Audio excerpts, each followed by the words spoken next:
Hello, I'm Heather, and I want to talk about an experience that I had that's still unraveling 2 years ago when I went to India.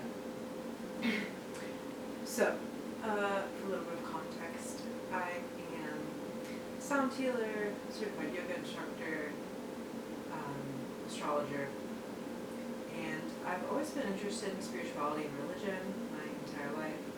I grew up in an extremely religious, uh,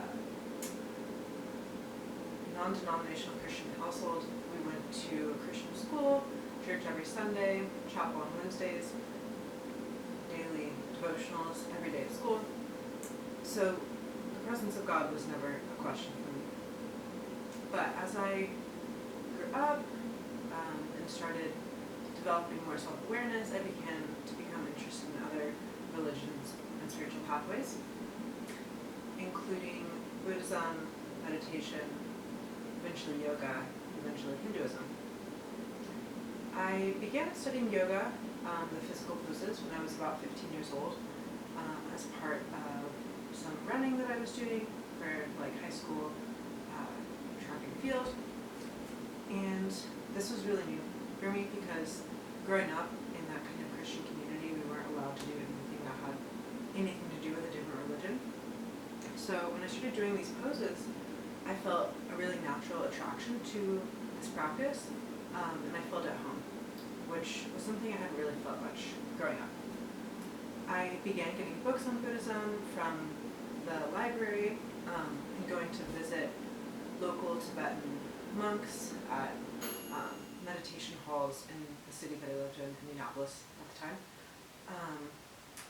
My family, super religious, and parts of my family super unhappy about my interest in Eastern religions.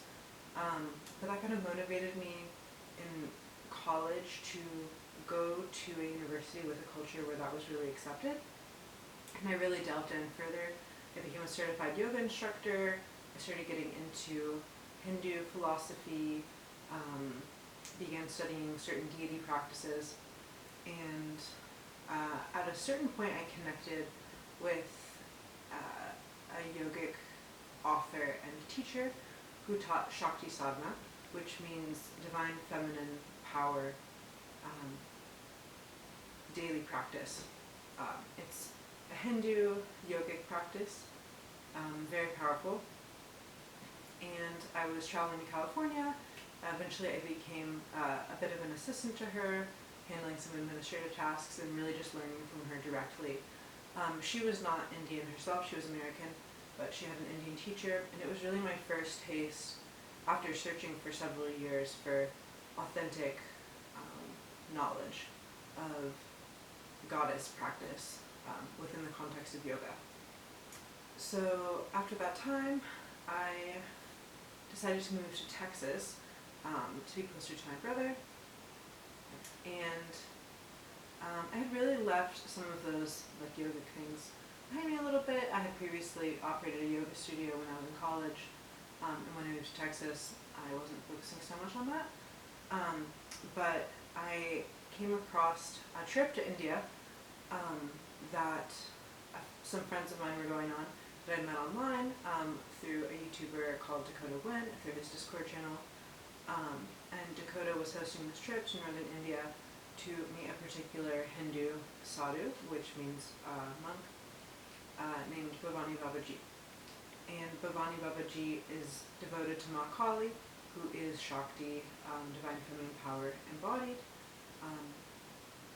And I had seen videos of him over the years that Dakota had posted about him, and I was like, whoa, this guy is the real deal. This guy has the same information and knowledge that this lady in California had that I've been studying with. And so I saved up a bunch of money, worked a bunch of side jobs on top of my day job to be able to go on this trip to India. I'd traveled somewhat, but never overseas before, so this was a huge trip. I flew to London from the US, and then from London to India, and met this group of people. I want to say there were probably 14 people in the group, maybe a few more. Dakota, American guide, Shiva, Indian guide, and then eventually we met up with Bhavani Babaji and Mataji. Really the primary purpose of this trip for me, I'd been a fan of Dakota's work for many years, so I was of course interested in seeing this tour that he was curating and offering, but I would say the main, and of course I wanted to see India, I was so attracted to going to this place for so many years after studying yogic texts and information since I'd been a teenager. But the main draw for me for going on this trip was meeting Bhavani Babaji, because I felt in my heart this really strong spiritual attraction to connecting with him. And I'd heard in all of these yogic Dharma talks that I'd been listening to about the importance of the next step on the path being meeting the teacher. And that really you can't move forward very quickly on the path when you don't have any direction. You need to go with someone who's more experienced than you, that already knows the way, so that they can guide and direct you. So that was the context that I had going into this trip in India. The first day that we landed, I met up with the group. We were in a city called Varanasi, which is where open air cremations happen. They've happened for thousands of years, in an eternal flame that Shiva himself is said to have lit. And this is where the agoris, which are the particular type of monk that Bhavani Babaji is, this is where they meditate. They meditate on death, the impermanence of life, the importance of detaching from the material world. This is where they hang out, in the cremation grounds. The energy in this space is indescribable. It cannot be put into words. It's very profound, it's very serious, very transformational, very, very thick, very, very thick. So the group met here. We connected with Bhavani Babaji and Mataji, and we went to Manikarnika Ghat, which is the place where the cremations take place. We saw bodies being burned. We began to get to know these two holy people. For the next 2 weeks we traveled throughout northern India in an itinerary that was just stacked with Shiva and Shakti temples. That was the theme.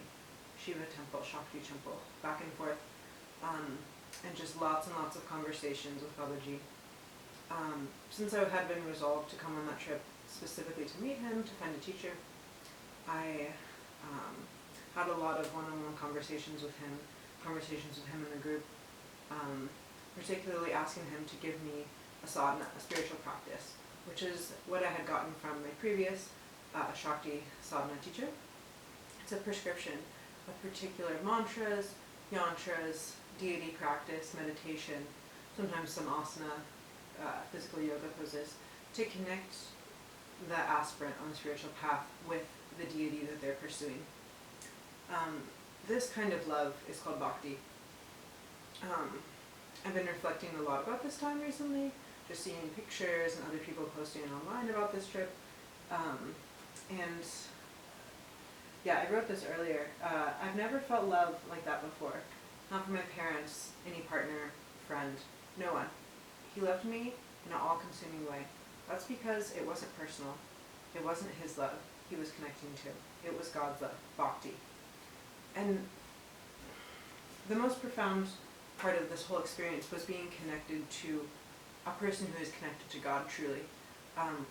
As a normal American woman who is in material life all day long, I fluctuate in and out of connection with God, but I'm talking about these two people that we were traveling with are always connected to God, all the time. And so to be in direct contact, communication, and for a short time to be studying under this person, I was receiving that direct bhakti, which is God's love, through this connection. I'm 100% sure. I've never felt something so intense in my life. He was a bit reluctant at first when I was requesting mantra, yantra, sadhana from him. But we talked about it a lot, and we were very close on the trip. We spent a lot of time talking together. And when I left, we stayed connected. We would talk on WhatsApp every day. Sometimes we would talk on the phone, several times a week. And he was giving me directions on a daily practice once I was back in the United States. I was fully devoted at this point. I was structuring my entire day around this practice, meditating at certain times, whether that be very early in the morning into late at night, different durations. He was giving me, him and Mataji were giving me directions to line up with particular religious festivals, holy days, and to work with particular Shakti deities, and some with Mahadev, Shiva as well.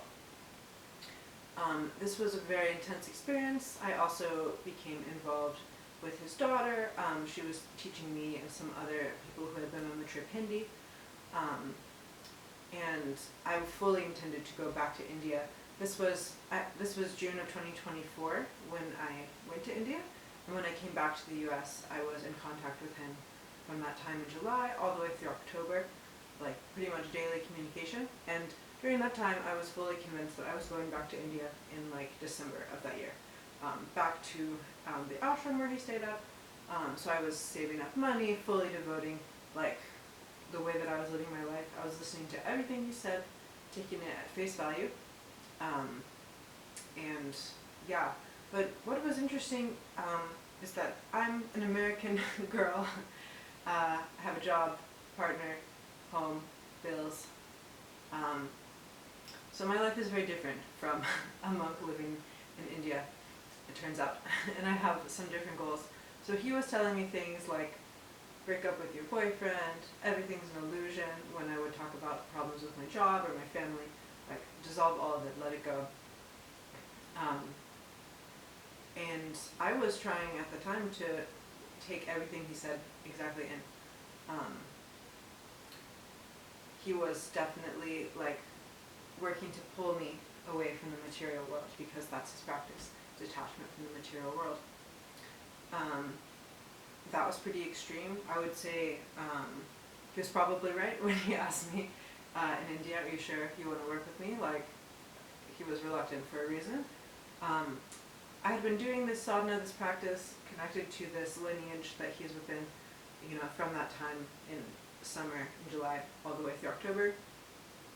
But towards the end of that time, I started waking up in the middle of the night to very vivid dreams, very visceral dreams of entities in my doorway of my home. I had 2 exterior doors on the house I was living in, and I would wake up like vividly seeing these entities interacting with me repeatedly, and I was very scared. They were not benevolent beings at all. They were very scary. They were trying to harm me. And when I asked him about it, he said, of course, that's normal. That's Mahakali's attendance. And that scared me because I started to think, wow, I have just like, not blindly, but like I have wholeheartedly devoted myself to what this guy's telling me to do. And he's telling me this is normal, this is just part of it. You're going to see entities.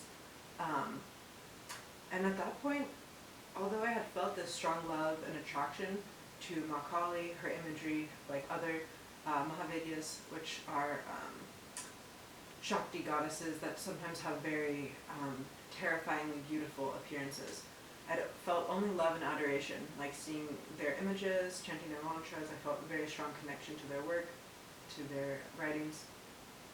I didn't feel that anymore after I started having these experiences. It was like an immediate repulsion. And I started to feel very scared, like, wow, I have no idea what I've connected myself to, what I've given my energy to. The return trip to India had fallen through. It wasn't allowed to happen.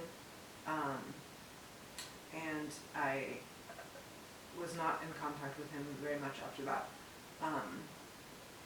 It was like a very profound experience, which dramatically impacted me. I didn't do yoga, like physical asanas for a while. I was scared it would bring the dreams back.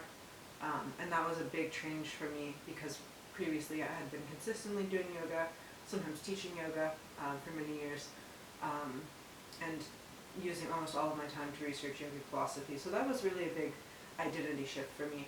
And it's been an interesting process over the past 2 years, like re-identifying myself. Because before I identified so strongly as a yogini, a female yogi. And it's been, I've had to reassess everything after that experience. But I think that's part of the teaching. So yeah, that's all I wanted to share for now. Thank you. Yoma, Seema, success means not coming easy, ma. You want to life success. It means it's not easy. But you want to easy success,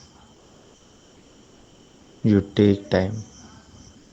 Anything. It means it's not coming very speed. It's taking time. That time you want to maintain to sincerity. Definitely. Today, don't know either who are you. But one day definitely coming, Haidar Mataji. This is a big respect, ma, big responsibility. That's why patience and concentration. Do sincere practice, ma. Okay, Mahadev. Ganga, what is speaking? We'll find try to that language. You listen, Ganga.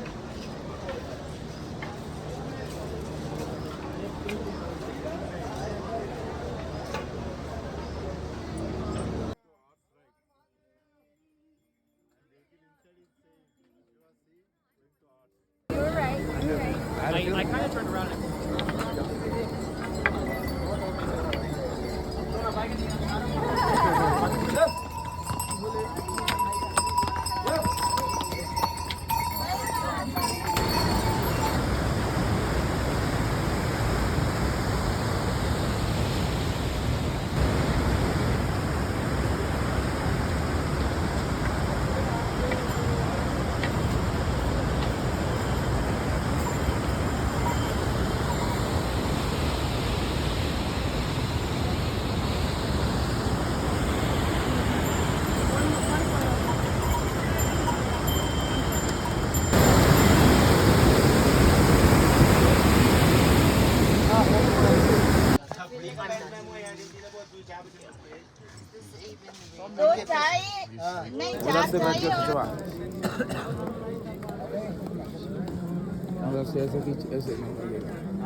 दुरुपयोग ना कर बेटा ये